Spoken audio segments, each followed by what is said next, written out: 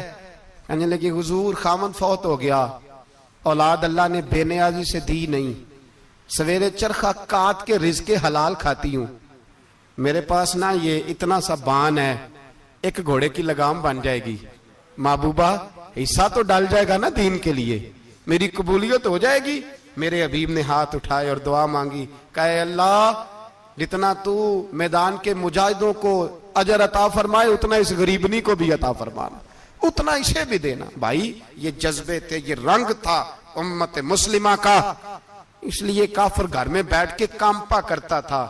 اب اسے پتا ہے یہ اسی والی کار سے نہیں نکل سکتے، اسے پتا ہے کہ ہم نے انہیں بوتل پہ لگا دیا ہے، اب یہ پیپسی مرینڈا اور یہ پی کے کھانے کے ساتھ تو یہ مست رہتے ہیں، اب یہ نہیں نکل سکتے گھر سے، ہم نے انہیں ان چیزوں پہ لگایا ہے جو ان کے وجود کو کھوکھلا کر رہی، اب کیسے میدان میں نکلیں گے؟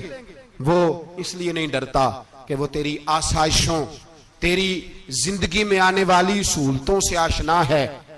موت بستر پہ بھی آ جاتی ہے، لیکن جس کو میدان میں آتی ہے وہ ساری زندگی زندہ رہتا ہے، وہ ساری زندگی زندہ رہتا ہے۔ بھائی مرنا تو ہے، لیکن اگر زندگی دین کے کام آئے گی تو امر ہو جاؤ گے، بچ جاؤ گے۔ ہمیں رنگ دیا ہے قرآن پاک نے، محمد الرسول اللہ والذین معہ اشداء علی الکفار رحماء بینہم۔ پہلی بات یہ کہ کافر کے لیے سختی کا جذبہ رکھیں، نرمی اتنی دیر جتنی دیر اسے دین کے قریب کرنا ہے، لیکن اگر وہ بغض دکھائے تو اشداء علی الکفار، اور مومن کے حق میں رحماء بینہم۔ اور پھر فرمایا مدد بھی مانگو، تراہم رکعا سجدا یبتغون فضلا من اللہ ورضوانا، رکوع کرو، سجدے کرو، مدد مانگو، اور زندگی سے پیار نہ کرو اس لیے کہ جانا تو ہے، جب وقت آئے تو پھر شہادت سے پیار کرو، پھر سامنے کھڑی جنت سے پیار کرو۔ اللہ کی بارگاہ میں یہ التجا ہے، اللہ عالم اسلام کے جوانوں کے دلوں میں حضرت سیدنا امام حسین کے جذبوں کی خیرات عطا فرمائے۔ آخر دعوانا دے سورج ڈھل دے ویکھے بجے دیوے بل دے ویکھے چڑھ دے سورج ڈھل دے وے